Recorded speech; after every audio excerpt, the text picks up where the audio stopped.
Et la diplomatie française, elle est moribonde. Qu'en reste-t-il de cette diplomatie française après les scandales à répétition qui l'ont frappé au Proche-Orient? On a été peut-être moins attentif à cet autre scandale, c'est-à-dire à la dégradation, à la crise des relations qui touchent aujourd'hui les relations diplomatiques entre le Mexique, qui est un très grand pays, et la France, à propos d'une délinquante de droit commun.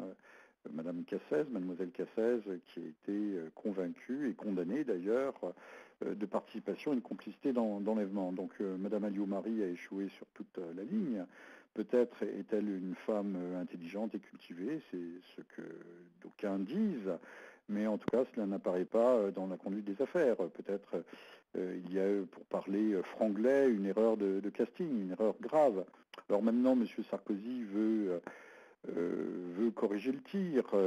Est-ce encore temps, alors que la France est tout à fait, pas tout à fait, mais enfin très largement discréditée, que dans les chancelleries, je le dis, mais je le dis avec regret, avec aucun plaisir, dans les chancelleries, l'évocation de la France fait plutôt sourire et parfois même rire, et sujet à plaisanterie plutôt qu'à autre chose.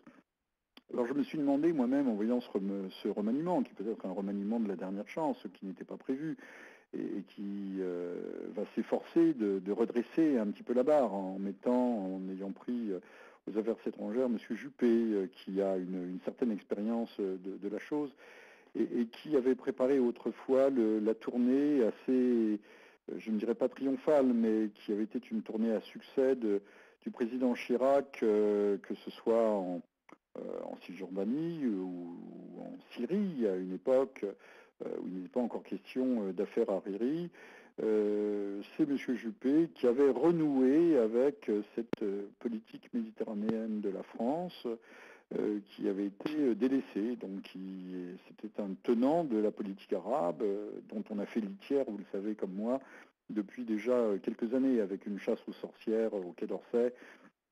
Les anciens, un certain nombre de hauts diplomates ont été écartés, voire limogés. Pour certains d'entre eux, d'ailleurs, on a tenté de les impliquer dans des affaires financières, à propos, par exemple, de l'affaire pétrole contre nourriture et l'Irak.